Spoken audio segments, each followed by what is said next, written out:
Goeiemôre Suid-Afrika, dis 1 Mei en dis nou al 1600 Suid-Afrika tyd in die tyd van hierdie berig. In terme van die Iran-oorlog.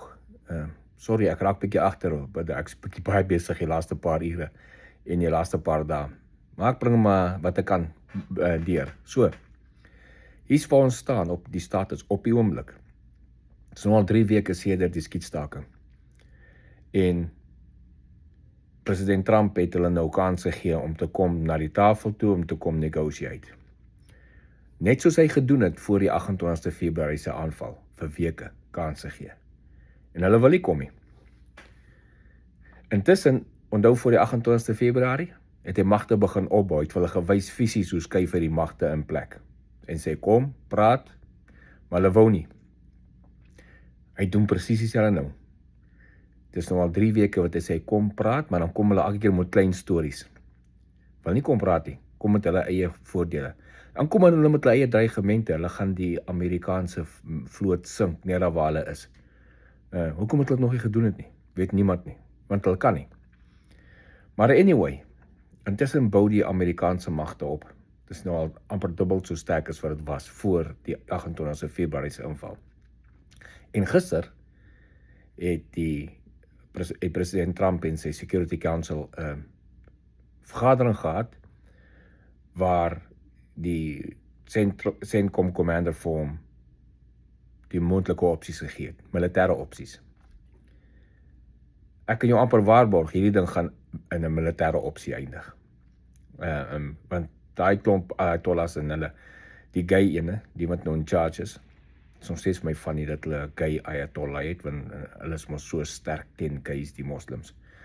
Maar nou ja, daai ou het ons nog nooit gesien het nie, vandat hy al 2 maande terug ayatollah geraak het nie, wat in 'n diep gat wegkruip en vermoedelik ernstig gewond is. Ek wonder of hy nie dood is nie, maar hy leef seker dalk, hy is seker besig om te recover. Maar anyway, hy en die IRGC se commander, IRGC commander het geklaim, hy is nou in charge van die land. So, hulle wil nie. Eerste ding, hulle wil nie die Strait of Hormuz opgee nie, hulle wil hom beheer as 'n tolhek. Selfs die international water.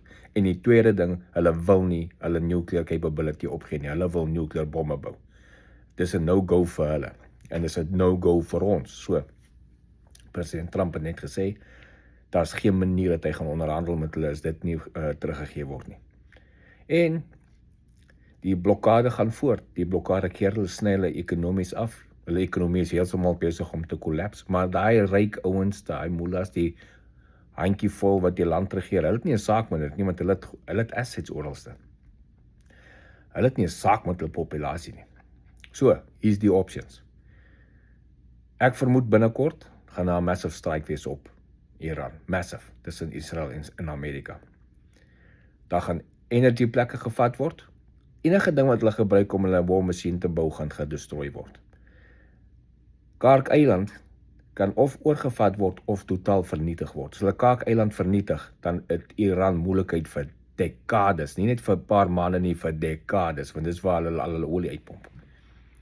So, en dit moet 'n dreigement vir hulle wees. Dis eenvoudig om Kaak-eiland nou te destrooi. Baie maklik. Stuur 'n klomp paar B2's in en 'n paar B52's en 'n paar B1's in. En binne 'n uur is Kaak-eiland nie meer nie. Niks op die plek sal werk nie. En om dit te herbou gaan dekades vat. So, die alle eilande af die kus van die Weskus van Iran, vat dit oor met Marines control het of destroy het eenvoudig. Plekke binne in Iran wat nog steeds geteken was, destroy dit. So, daar's baie opsies wat president Trump het. En as jy sien die mag wat hy opgebou het, kan ek jou amper waarborg, hier kom 'n massive strike op hulle. Hoe vinnig? Dit is president Trump, sy tydlyn. Hy het baie tyd sê. As hulle nie wil kom nie, hulle weet waar om te kry, hulle kan hom bel. Hy gaan nie meer negotiators op en af laat vlieg. En as hulle daar kom, maar gee hulle vir hom vir hulle papiertjie wat niks beteken nie. Dan moet hulle weer terugvlieg. Daai is verby. So, hou dop. Ek dink die volgende paar dae ons gaan na 'n rigting beweeg. En ons gaan dit sien binne die volgende paar dae. So ek is Bonnie Botha vir Koppel TV. Geniet die dag.